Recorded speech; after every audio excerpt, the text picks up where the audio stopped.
your own channel, and today I'm going to show you something really very different that has never been done by any of the ladies in this world.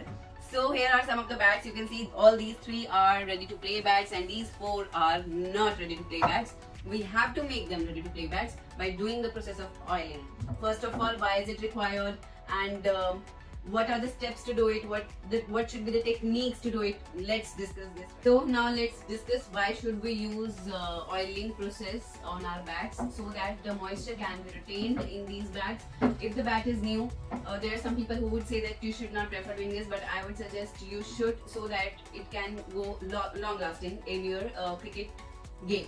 So now let's begin with these 4 bats. I'm going to do the one only, and the things that we need for this is, first of all, that's a grit paper. You should always use at above 180, but what we are using is 320. You can see the number over here, that's 320. And you can get these at hardware shop, whichever is local to you. This is a sponge. You can use it. You can use cotton as well if you are not having the sponge. And here we have is linseed oil, not coconut oil, not any other oil. This is linseed oil that we have specially gone earlier to a place where the oils are normally. So you can see there is some wax on the bat here, but you are not able to see that. Before I use grit paper, you should subscribe this channel of mine. And now let's begin with removing the wax. Here is the, I have tightly held it. See, here is the wax, you can see.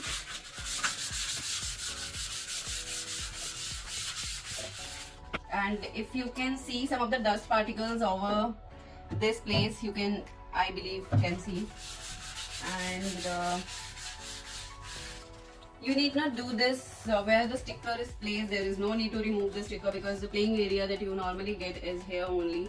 So you should do it on both of the sides of the bat, that is edges, and wherever there is no sticker, you can do that over here as well.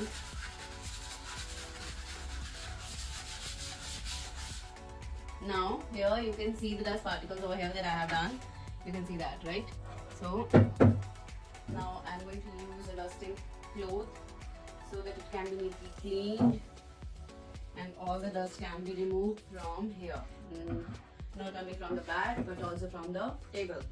Now let's begin with the raw linseed oil, because the retention of the raw linseed oil is much more than the boiled linseed oil. So you should never take the linseed oil which is boiled one.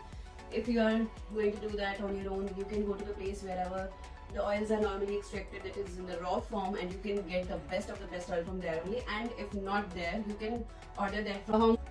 Now the point is, how much linseed oil should be used? That should be half of the fingertip of yours.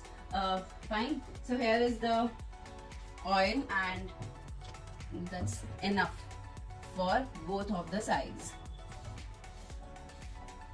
See, you can see the grain structure, which is, and I would love to show you that from here as well, so that you can see there is no extra oil lying on the bat. That whatever quantity I have applied over here, that completely has gone into the bat. So my sponge right now contains a lot of oil. Even now, if needed, I will use it again. I will apply one more layer of that, but that is not needed right now. You can see, please come. You can see the color change that can be easily observed over here. One second. Here is, it has been oiled, and here it has not been oiled, and my hands were having oil, so you can see the color contrast from here as well. Now I believe my sponge has lost oil, so I will apply a little bit of oil over here. One second, sorry. Sufficient.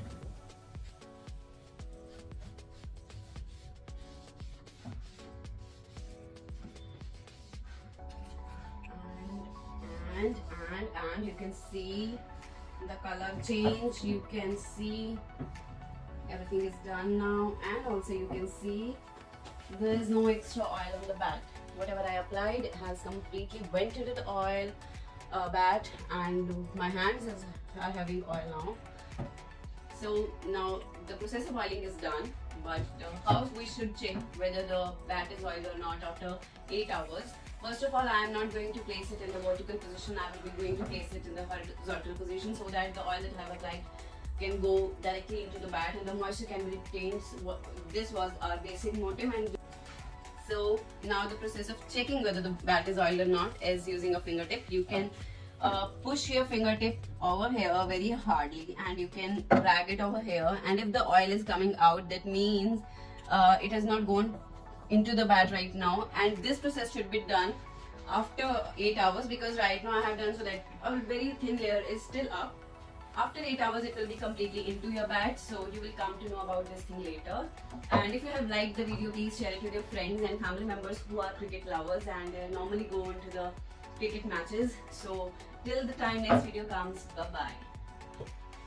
So what I forgot to tell you is this bat that I have done the oiling on is not even ready to play right now. You need knocking too for making it ready to play.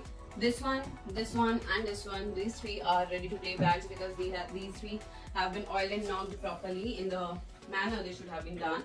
So for making this ready to play, you need the knocking as well, and only knocking is again not enough to make it ready to play. You should do nets so that you can get a lot of sixes and fours in your matches. Bye bye.